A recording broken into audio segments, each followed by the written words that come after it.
मैं मूल रूप से एक ऐसी पत्थर की प्रतिमा था जिसमें कोई चेतना नहीं थी।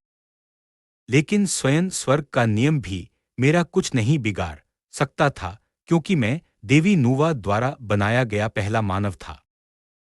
जब देवी नूवा ने मेरी रचना की थी, तब उन्हें अनुभव नहीं था। इसी कारण उन्होंने मुझे केवल बाहरी रूप तो दे दिया, लेकिन चेतना नहीं दे सकी। जब देवी नूवा संत बनकर दिव्यलोक में चली गईं, तो मुझे इसी संसार में भूल गईं। बाद में मानव जाति ने यह सोचकर कि मैं स्वयं पवित्र माता द्वारा बनाया गया पहला मानव हूं, मुझे देवी नूवा और संत लाओजी की प्रतिमाओं के पीछे स्थापित कर दिया। इस प्रकार मैं सैकड़ों वर्षों तक इसी संसार में खड़ा रहा। लेकिन एक दिन रक्त की तीव्र गंध ने मुझे जगा दिया। जब मैंने अपनी आंखें खोली, तो देखा कि सैकड़ों मनुष्य देवी नूवा और संत लाओजी की प्रतिमाओं के सामने श्रद्धापूर्वक घुटनों के बल झुके हुए प्रार्थना कर रहे थे। हे महान संतों, कृपया अपने बच्चों की प्रार्थना सुनिए, अपनी दिव्य कृपा प्रदान कीजिए और मानव जाति को बचा लीजिए। मानवों की यह प्रार्थना मेरे कानों में पड़ी। उनकी प्रार्थना से मैं समझ गया कि मानव जाति किसी भयंकर संकट का सामना कर रही है। लेकिन चाहे वे कितनी भी प्रार्थना करें, देवी नूवा और संत लाओजी की प्रतिमाओं से कोई प्रतिक्रिया नहीं मिली। तभी अंततः एक व्यक्ति स्वयं को रोक नहीं पाया और खड़ा होकर चिल्लाया, हे पवित्र माता, हे संत, क्या आप दोनों सचमुच चुड़ैल जाति और राक्षस जाति को मनुष्यों का मनमाने ढंग से संहार करने देंगे? अब तक लाखों मनुष्यों का निर्दयता से वध हो चुका है। क्या आप सच में मानव जाति का पूर्ण विनाश देखना चाहते हैं? उसकी बात सुनकर मैं भी सब समझ गया। अब मुझे समझ में आ गया कि इस पर्वत पर रक्त की गंध इतनी तीव्र क्यों थी। धत तेरे की ये चुड़ैल जाति और राक्षस जाति। मानव जाति का पहला मानव होने के नाते जब मैंने सोचा कि पूरी मानव जाति समाप्त होने वाली है, तो मेरे भीतर क्रोध और हत्या की प्रबल इच्छा आसमान तक पहुंच गई। लेकिन मैं तो केवल एक पत्थर की प्रतिमा था। मैं कुछ भी नहीं कर सकता था। जब मैं मानव जाति के विनाश पर दुखी होकर असहाय खड़ा था, तभी अचानक आकाश से एक प्रकाश की किरण मेरे ऊपर आ गिरी। अगले ही क्षण मेरी चेतना एक रहस्यमय स्थान पर पहुंच गई। उस रहस्यमय स्थान में एक गूढ़ आवाज गूंजी, क्या तुम लोहे के हथियारों को तितर-बितर कर सकते हो? उसी समय पर्वत के नीचे राक्षसी आभा उफान मार रही थी और चारों ओर मनुष्यों की दर्दनाक चीखें गूंज रही थीं। मानव जाति का जन्म अभी अधिक समय पहले नहीं हुआ था। यद्यपि वे जन्म से ही दिव्य शरीर वाले थे, फिर भी वे अत्यंत कमजोर थे। कुछ ही क्षणों में पूरे शरीर पर रक्त से लथपथ हजारों मनुष्य पीछे हटते हुए पर्वत की चोटी पर पहुंच गए। वे रोते हुए पुकारने लगे, देवी नूवा, संत लाओजी, कृपया मानव जाति को बचा लीजिए। यदि आप अब भी हस्तक्षेप नहीं करेंगे, तो हमारी पूरी मानव जाति समाप्त हो जाएगी। सभी मनुष्य एक साथ पुकारते रहे, लेकिन फिर भी उन्हें कोई उत्तर नहीं मिला। उसी समय पर्वत की चोटी तक पहुंच चुके राक्षस यह दृश्य देखकर ठहाके लगाने लगे। वे पहले ही मानव जाति का पूर्ण संहार करने का निश्चय कर चुके थे। उस क्षण जीवित बचे सभी मनुष्य पूरी तरह निराश हो गए। जैसे ही राक्षस आक्रमण करने वाले थे, मैं मानवों के पीछे से आगे बढ़ा। मैं भीड़ को पार करता हुआ उनके सामने आकर खड़ा हो गया और सभी मनुष्यों को अपने पीछे सुरक्षित कर लिया। जब जीवित बचे मनुष्यों ने मुझे देखा, तो वे सभी आश्चर्य से स्तब्ध रह गए। पत्थर की प्रतिमा जीवित हो गई। जो दो पुरुष और एक स्त्री सबसे आगे खड़े थे, वे मुझे देखकर मुंह तो खोल पाए, लेकिन कुछ बोल नहीं सके। मैंने शांत स्वर में कहा, सभी लोग तुरंत मेरे पीछे चले जाओ। मानवों के तीनों नेता मेरी बात सुनकर शेष मनुष्यों को लेकर सबसे पीछे चले गए। लेकिन मेरी बात सुनकर राक्षस जाति ठहाके लगाने लगी। तुम मनुष्य तो केवल चींटियों जैसे हो, और तुम बस थोड़े से ताकतवर चींटी हो। मैंने शांत भाव से उत्तर दिया, सच में तो आकर कोशिश कर लो। अब यह संपूर्ण कोंगतोंग पर्वत की चोटी मेरा प्रारंभिक क्षेत्र था। यद्यपि इसका विस्तार केवल 10 जांग तक था, फिर भी मेरे पीछे खड़े सभी मनुष्यों की रक्षा करने के लिए इतना पर्याप्त था। यह देखकर राक्षस सेनापति क्रोधित हो उठा। एक मामूली आदमी भी हमें चुनौती देने की हिम्मत करता है। इतना कहकर उसने हाथ लहराया और आक्रमण का आदेश दे दिया। उसके नेतृत्व में असंख्य राक्षस सैनिक उत्साह से मनुष्यों की ओर टूट पड़े। राक्षसों की विशाल सेना देखते ही देखते मेरे सामने पहुंच गई। मैं पूरी तरह शांत रहा और धैर्यपूर्वक सही समय की प्रतीक्षा करता रहा। जैसे ही सभी राक्षस मेरे क्षेत्र में प्रवेश कर गए, मैंने धीमे स्वर में कहा, मानव क्षेत्र उड़ना निषिद्ध है। मेरे शब्द समाप्त होते ही एक अदृश्य शक्ति चारों ओर फैल गई। कोंगतोंग पर्वत के ऊपर उड़ रहे सभी राक्षस अचानक आकाश से नीचे गिर पड़े। यह दृश्य देखकर मामों के तीनों नेता स्तब्ध रह गए। उनकी आंखें आश्चर्य से फैल गईं और उनके मुंह खुले के खुले रह गए। राक्षस सेनापति के चेहरे का रंग उड़ गया। उसे मेरे शरीर से किसी भी प्रकार की आध्यात्मिक शक्ति का आभास नहीं हो रहा था। वह समझ ही नहीं पा रहा था कि मेरे पास आते ही सभी राक्षस अचानक नीचे क्यों गिर गए, और जो भी राक्षस मेरे क्षेत्र के भीतर थे वे भय से कांप उठे। हम उड़ क्यों नहीं पा रहे हैं? अभी अभी रूप धारण करने वाले छोटे राक्षस भी उड़ सकते हैं, फिर हमारे साथ क्या हो रहा है? क्या देवी नुवा और संत लाओजी ने स्वयं हस्तक्षेप किया है? यह सोचते ही सभी राक्षस भयभीत हो उठे। देवी नुवा, संत लाओजी, हम अभी यहां से चले जाते हैं। यदि सचमुच संतों ने हस्तक्षेप किया था, तो इसका अर्थ स्पष्ट था कि वे इन हजारों मनुष्यों की रक्षा करना चाहते थे। यद्यपि राक्षस अधिक बुद्धिमान नहीं थे, फिर भी वे इतने मूर्ख नहीं थे कि संतों से टकरा जाए। वे तुरंत मुड़कर भागने लगे। उसी समय मेरी बर्फ जैसी ठंडी आवाज गूंजी, किसने तुम्हें जाने की अनुमति दी? रुक जाओ। मेरे शब्द समाप्त होते ही एक और अदृश्य शक्ति पल भर में फैल गई। सभी राक्षसों ने भय से महसूस किया कि उनके शरीर बिल्कुल भी नहीं हिल रहे थे। तभी उन्हें स्पष्ट दिखाई दिया कि उन्हें उड़ने से रोकने और जकड़ने वाला कोई संत नहीं, बल्कि वही व्यक्ति था जिसे वे अभी तक एक साधारण चींटी समझ रहे थे। राक्षसों का नेता एक क्षण के लिए स्तब्ध रह गया। फिर उसने तुरंत आदेश दिया, सभी राक्षस सैनिक दूर से मंत्रों द्वारा हमला करो। सभी राक्षसों ने अपनी अपनी शक्तियां एकत्रित करके मेरी ओर निशाना साध लिया। लेकिन जैसे ही उनकी शक्ति पूरी तरह भर गई और वे आक्रमण करने ही वाले थे, मैंने अत्यंत शांत स्वर में कहा, सिर्फ एक वाक्य, मानव क्षेत्र आक्रमण निषिद्ध।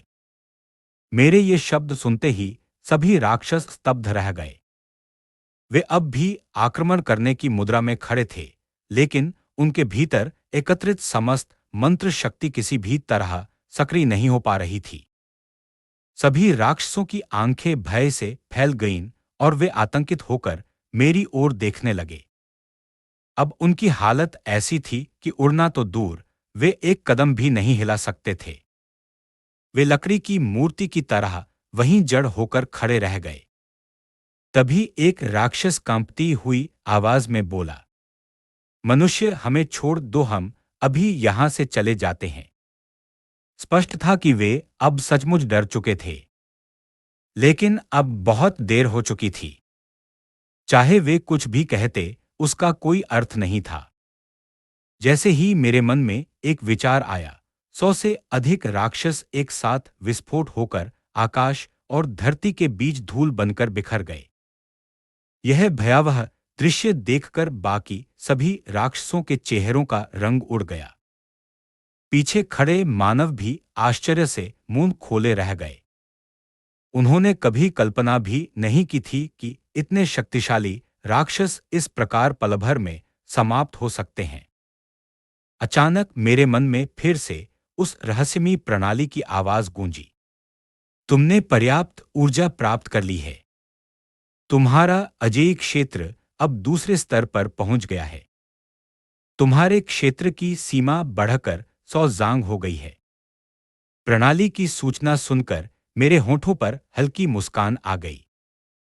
जब मनुष्यों ने चारों ओर बिखरी राक्षसों की लाशें देखीं, तो इस कठिनाई से मिली विजय पर वे खुशी और अविश्वास के कारण भावुक हो उठे। लेकिन तभी आकाश में एक विशाल गर्जना गूंज उठी। वह आवाज इतनी प्रचंड थी कि पूरी धरती कांपने लगी। एक सुनहरे कवच से ढका विशाल राक्षस अपने पीछे असंख्य राक्षस सैनिकों की सेना लेकर चारों दिशाओं से पर्वत की ओर बढ़ता हुआ दिखाई दिया। यह दृश्य देखकर मेरे पीछे खड़े सभी मनुष्य भय से कांप उठे और मेरे पीछे छिप गए। मानवों के 3 नेताओं में से एक ने धीमे स्वर में कहा, यही वह राक्षस सेनापति है जिसे इस बार हमारी पूरी मानव जाति का संहार करने का आदेश मिला है। उसकी बात सुनकर मैंने हल्का सा सिर हिला दिया।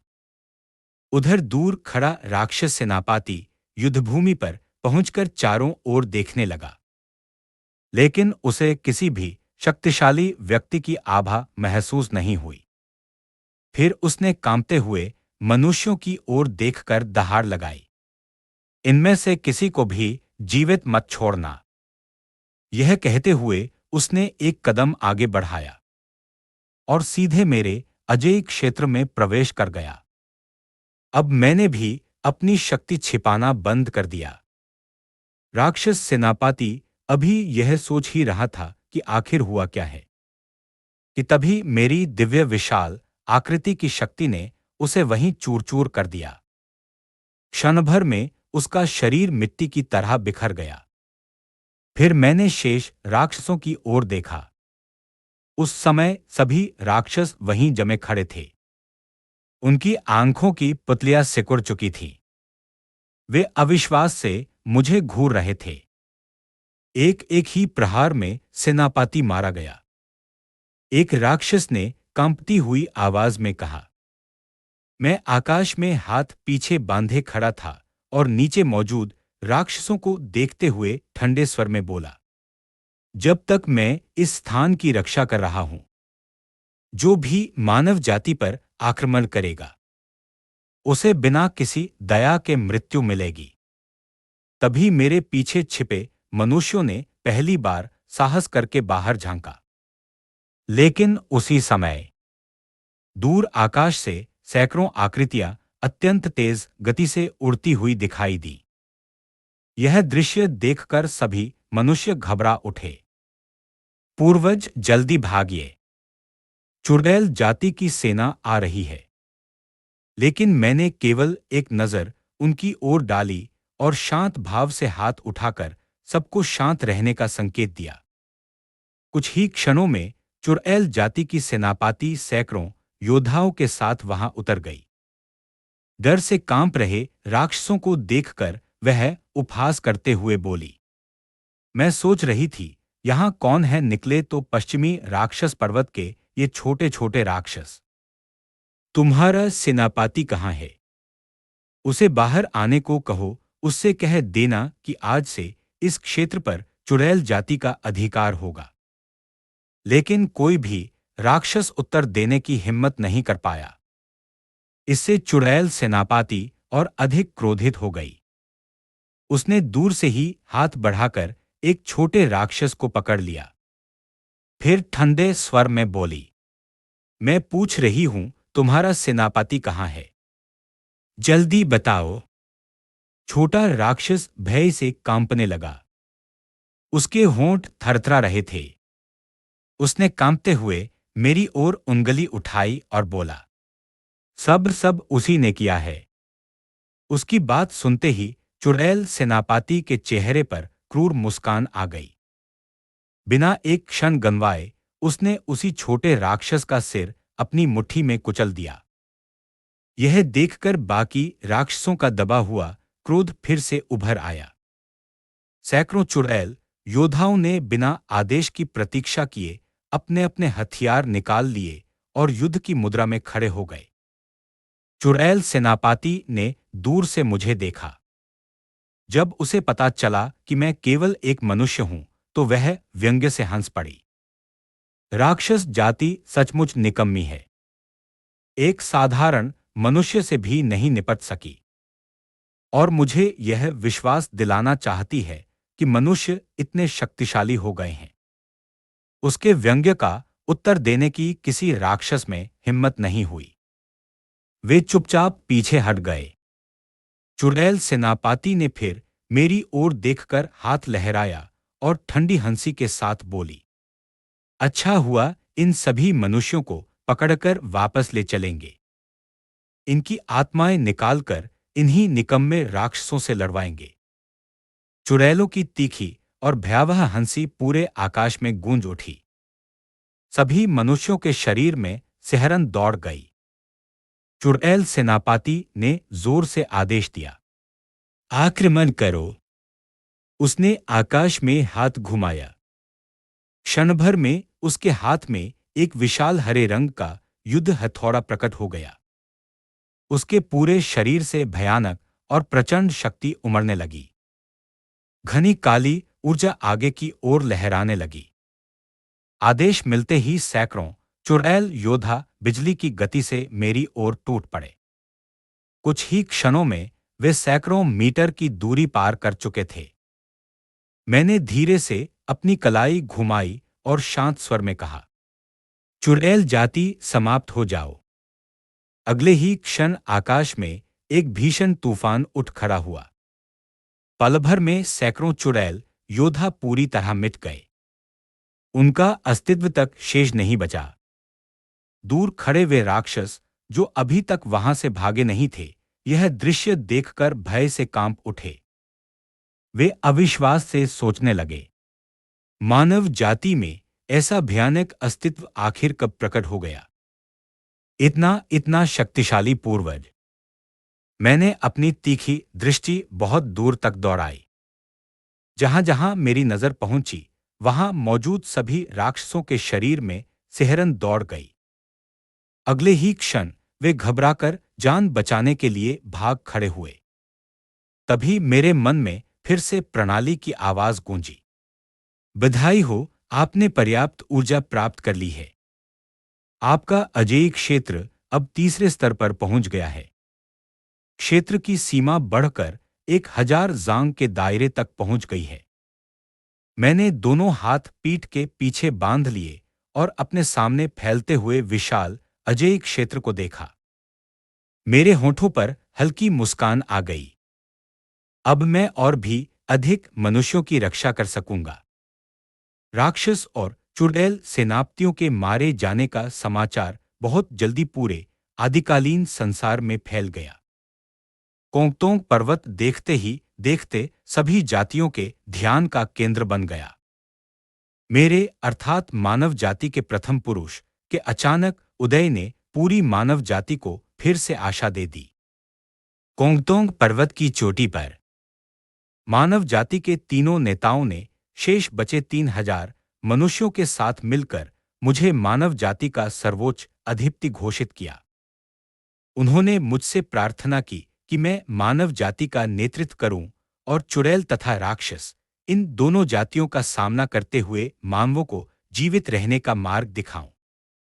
मैंने तीनों नेताओं की ओर देखा, फिर उन केवल 3000 बचे मनुष्यों को देखा।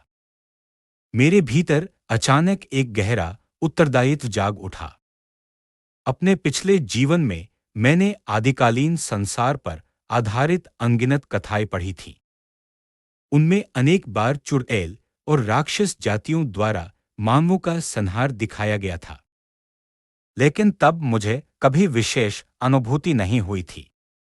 आज जब मैं स्वयं मानव जाति का प्रथम पुरुष बनकर इस रक्तरंजित और क्रूर दृश्य का साक्षी बना, तो मेरे हृदय में असीम क्रोध उमड़ पड़ा। अब जाकर मुझे समझ आया कि इस काल में मानव जाति ने कितनी भयानक पीड़ा झेली थी। शायद मानव जाति की रक्षा करना ही मेरे इस संसार में आने का वास्तविक उद्देश्य था। जब उन्होंने देखा कि मैं कुछ नहीं बोल रहा हूं, तो तीनों नेता एक दूसरे की ओर देखने लगे। फिर वे एक घुटने के बल वैसे ही झुक गए, जैसे पहले देवी नुवा और संत लाओजी की पूजा करते थे। वे ऊंचे स्वर में पुकार उठे, हे मानव जाति के सर्वोच्च अधिपति, कृपया हमारी रक्षा कीजिए। तीनों नेताओं के घुटने टेकते ही 3000 मनुष्य भी एक एक करके झुक गए। क्षण भर में पूरा पर्वत एक ही स्वर से गूंज उठा, हे मानव जाति के सर्वोच्च अधिपति, कृपया हमारी रक्षा कीजिए। उनकी पुकार पर्वतों और नदियों के बीच दूर दूर तक गूंजने लगी। मैंने अपने सामने झुके हुए हजारों मनुष्यों की ओर देखा। दृढ़ स्वर में कहा, मैं मानव जाति का प्रथम पुरुष हूं। मानव जाति की रक्षा करना मेरा कर्तव्य है। इसके बाद सबकी निगाहों के बीच में सबसे ऊंचे स्थान पर जाकर खड़ा हो गया। मेरे पीछे मानव जाति के तीनों नेता खड़े थे। उनकी आंखों से आंसू बह रहे थे, क्योंकि उन्हें पहली बार लगा कि मानव जाति अब केवल जीवित ही नहीं रहेगी, बल्कि एक दिन फिर से महान भी बनेगी। मैंने अपने होंठ भींचे, फिर हाथ उठाकर संकेत किया। मेरी आवाज पूरे कोंगतोंग पर्वत पर गूंज उठी। वह मानो देवताओं की वाणी की तरह प्रत्येक व्यक्ति की आत्मा तक पहुंच रही थी। आज मैं एक वचन देता हूं। नीचे खड़े 3000 मनुष्य बिना पलक झपकाए मेरी ओर देखने लगे। वे जानना चाहते थे कि उनका नया अधिपति उनसे क्या कहने वाला है।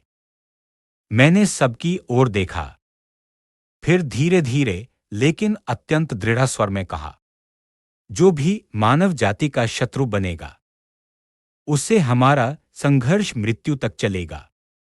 कुछ क्षणों के लिए पूरा मैदान शांत हो गया। जो भी मानव जाति का शत्रु बनेगा, उससे हमारा संघर्ष मृत्यु तक चलेगा।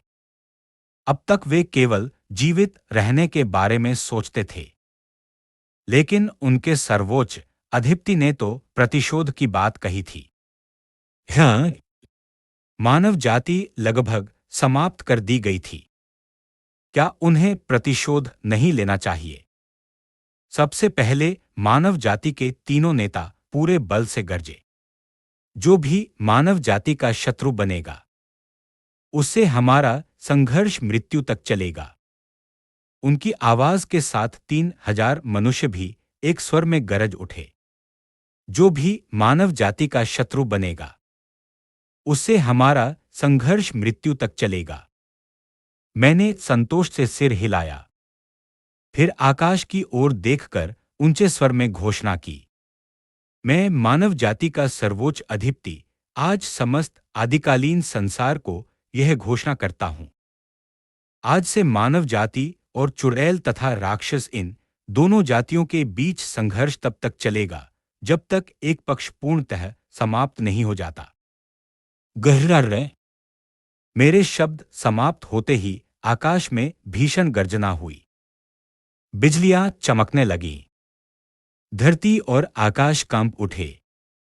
कोंगतोंग पर्वत पर खड़े 3000 मनुष्य भी तीनों नेताओं के नेतृत्व में एक साथ गर्जना करने लगे। मानव जाति और चुड़ैल राक्षस जातियों के बीच संघर्ष मृत्यु तक चलेगा। मानव जाति और चुड़ैल राक्षस जातियों के बीच संघर्ष मृत्यु तक चलेगा। उसी समय दूर स्थित 2 अन्य मानव बस्तियों से भी यही स्वर गूंज उठा। क्षण भर में पर्वत, नदियां और पूरा संसार उस घोषणा से प्रतिध्वनित होने लगा।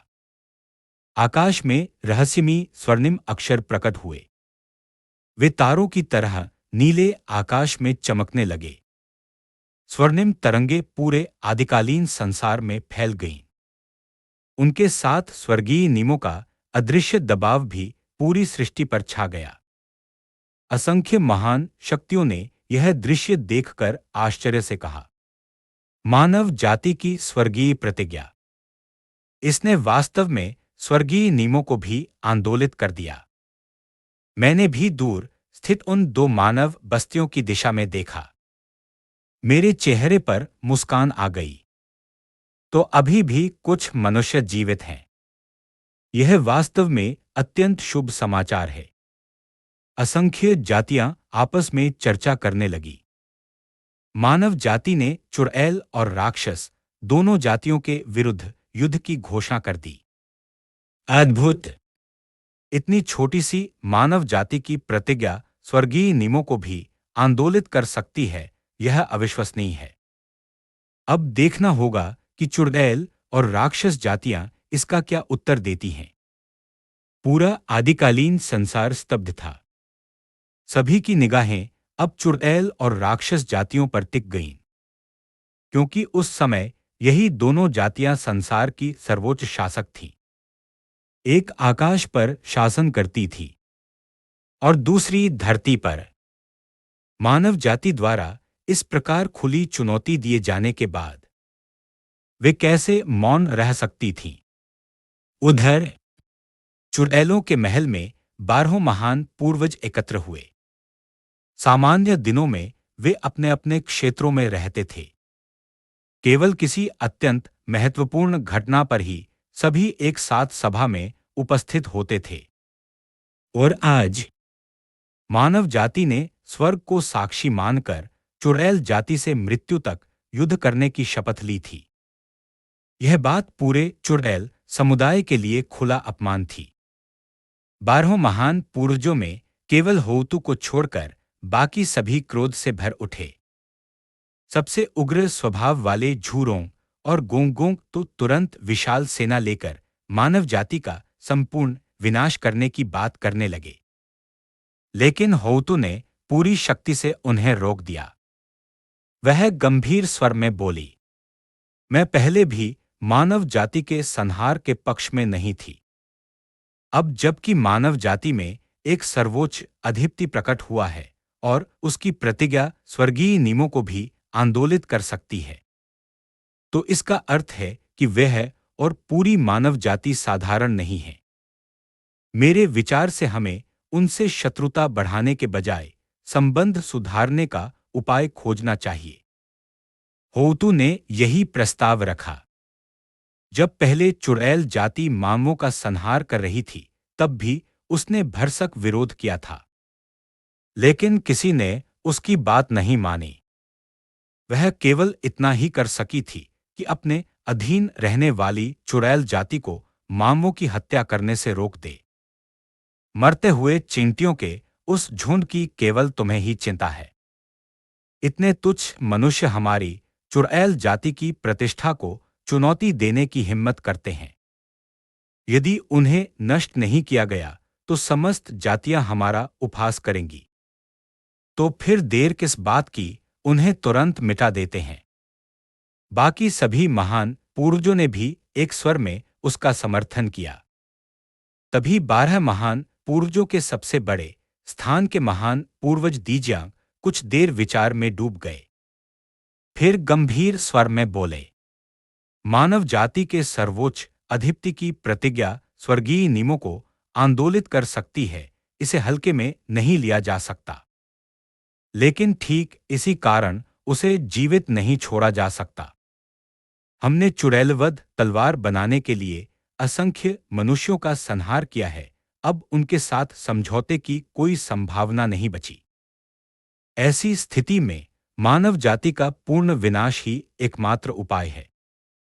यह सुनते ही अग्नि के महान पूर्वज झूरोंग उठ खड़े हुए। मैं स्वयं जाकर मानव जाति का अंत करूंगा। तभी जल के महान पूर्वज गोंगोंग हंस पड़े। रहने दो, मैं जाता हूं।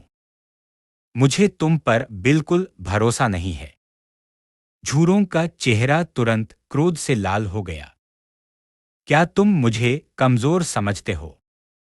यदि तुम जैसे मूर्ख और निर्बल को मनुष्य मार दे, तो क्या यह हमारी चुड़ैल जाति के लिए अपमान नहीं होगा? गोंग गोंग भी तमतमा उठे। मैं कमजोर हूं। हिम्मत है तो अभी मुझसे मुकाबला कर लो। झूरोंग ने बिना झिझक उत्तर दिया। क्यों नहीं? दोनों को फिर झगड़ते देखकर बाकी सभी महान पूर्वज सिर पकड़कर बैठ गए। अग्नि के महान पूर्वज झूरोंग और जल के महान पूर्वज गोंगोंग का जन्म लगभग एक ही समय हुआ था। उनके स्वभाव भी एक दूसरे के बिल्कुल विपरीत थे। एक अग्नि का स्वामी था, दूसरा जल का। जन्म से ही दोनों में कभी नहीं बनी। न कोई किसी के आगे झुकता था और न ही कोई अपनी हार स्वीकार करता था। दोनों का स्वभाव अत्यंत उग्र था। जरा सी बात पर लड़ने को तैयार हो जाते थे। दीजियांग ने अपना माथा दबाते हुए कहा, बस करो। क्या तुम चाहते हो कि पूरी सृष्टि हमारा तमाशा देखे? फिर उन्होंने बिजली के महान पूर्वज छांगलियांग की ओर देखा। तुम्हारी बहन ज्यूफेंग अब महान योद्धा के स्तर पर पहुंच चुकी है। उसे 1000 चुड़ैल योद्धाओं के साथ कुंगतोंग पर्वत भेज दो। छांगलियांग ने सिर हिलाया। फिर उसने अपने कबीले में रह रही बहन ज्यूफेंग को संदेश भेज दिया। संदेश मिलते ही ज्यूफेंग ने बिजली कबीले के 1000 चुड़ैल योद्धाओं को एकत्र किया और तुरंत कोंगतोंग पर्वत की ओर प्रस्थान कर दिया। उधर बुझो पर्वत की चोटी पर स्थित रहस्यमयी स्वर्गीय महल में असंख्य राक्षस अधिकारी सम्राट के सामने उपस्थित थे। स्वर्गीय प्रतिज्ञा के कारण उत्पन्न हुई घटना पर सभा चल रही थी। एक राक्षस अधिकारी बोला, मानव जाति की प्रतिज्ञा ने स्वर्गीय नियमों को अवश्य आंदोलित किया है, लेकिन आज उनकी संख्या 10,000 से भी कम है। हमारी राक्षस जाति के सामने वे तिनके के समान हैं। डरने की कोई आवश्यकता नहीं। दूसरा अधिकारी बोला, मेरे विचार से मानव जाति का तुरंत संहार कर देना चाहिए। सभा में बैठे फूशी का चेहरा गंभीर हो गया। राक्षस जाति में वही एकमात्र व्यक्ति था जो बड़े पैमाने पर मानवों के संहार का विरोध करता था। यद्यपि वह पश्चिमी सम्राट कहलाता था, फिर भी राक्षस जाति पर उसका वास्तविक अधिकार बहुत कम था। तभी पूर्वी सम्राट ताई ने आंखें आधी बंद करते हुए कहा, इतने तुच्छ मनुष्य भी हमारी राक्षस जाति को चुनौती देने का साहस कर रहे हैं। यदि हम उन्हें नहीं मारेंगे तो भविष्य में समस्त जातियां हमारा सम्मान कैसे करेंगी? एक ओर बैठे कुनपेंग ने आंखें आधी मूंद रखी थी। उसे इस विषय में विशेष रुचि नहीं थी। सम्राट ने फूशी और ताई दोनों की ओर देखा। कुछ देर सोचने के बाद बोले, इस विषय पर बाद में निर्णय लिया जाएगा। हालांकि उनके मन में भी मानव जाति को समाप्त करने का विचार था, लेकिन वे फूशी को नाराज नहीं करना चाहते थे, क्योंकि भविष्य में चुड़ैल जाति के विरुद्ध युद्ध में फूशी एक अत्यंत महत्वपूर्ण शक्ति बनने वाला था। फूशी ने हाथ जोड़कर कहा, जैसी आज्ञा। लेकिन मन ही मन उसने गहरी सांस ली। अपनी बुद्धि के कारण वह सम्राट के वास्तविक इरादे भलीभांति समझ चुका था। ताई ने सभा में कुछ नहीं कहा, लेकिन जैसे ही वह अपने महल लौटा, उसने तुरंत राक्षस सेनापति ज्यूइन को बुलाया।